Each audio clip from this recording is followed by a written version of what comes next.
ఓం గం గణపతయే నమః. శ్రీమాత్రే నమః. దేవీ భాగవతము ప్రథమ స్కందము. హయగ్రీవుడు. ఒకప్పుడు విష్ణువు రాక్షసులతో 10,000 సంవత్సరాలు పోరి అలసి ఒక ఏకాంత ప్రదేశాన ఎక్కుపెట్టి ఉన్న వింటి కొనను తలచేర్చి నిద్రామగ్నుడైనాడు.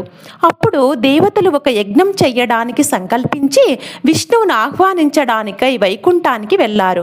అక్కడ విష్ణువు లేనందువల్ల యోగశక్తితో విష్ణువు ఉన్న చోటు చేరి చూశారు.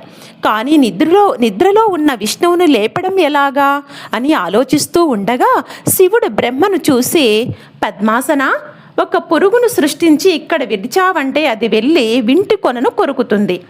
దానివల్ల ఆ కొన తేలిపోతుంది, విష్ణువు లేస్తాడు, మన పని అవుతుంది అని అనగా బ్రహ్మ ఒక పురుగును సృష్టించాడు. అది బ్రహ్మను చూసి, దేవా, ఈ పాపపు పని ఎలాగూ చేస్తాను.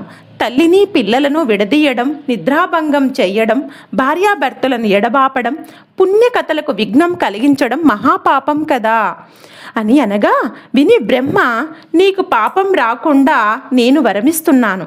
ఇది దేవకార్యం. దానికి ప్రతిఫలముగా అగ్నికి ఆహుతి కాని పదార్థం నీకు ఆ యజ్ఞ సంబంధమైనది ఇస్తాము అని అన్నాడు. పురుగు సంతోషిస్తూ వెళ్ళి వింటి కొనను కొరికింది. ఎక్కుపెట్టిన తాడు తెగింది. దానితో లోకభీకరమైన శబ్దం పుట్టింది. వింటి కొన తగిలి విష్ణువు తల మీటినట్లు ఎగిరిపోయింది. సంతోషానికి బదులు దేవతలకు దురంతమైన చింత కలిగింది. ఏదో చెప్పలేని భయం. ప్రభో, సర్వేశ్వరుడువు నీవు. నీకింతవరకు అపకారం చేసిన వారు లేరు. ఈనాడు మహాపచారం చేశారు. మహాతీతుడవైన నిన్ను ఏ మాయ ఆక్రమించి నీ తలను హరించిందో అని విచారిస్తున్న దేవతలను చూసి బృహస్పతి ఓదార్చి, ఏమయ్యా, వచ్చిన అపాయం నుంచి బయటపడడానికి అనువైన ఉపాయం చూడాలి, కానీ ఇలాగ విచారించి ఏమి లాభం? మన ఉపాయానికి దైవం అనుకూలిస్తే కృతార్థులం అవుతాము అని అనగా, ఇంద్రుడు, గురుదేవా, ఏవో దివ్యశక్తులు కలవారం మనం చూస్తూ ఉండగా మన ప్రభువు తల తెగి ఎగిరిపోయింది. మనకి మించిన శక్తి ఏదో ఉంది, అది అనుగ్రహిస్తేనే పౌరుషం ఫలిస్తుంది అని అన్నాడు. అప్పుడు బ్రహ్మ అన్నాడు కదా, మహేంద్ర, అవును, నువ్వన్నది నిజం.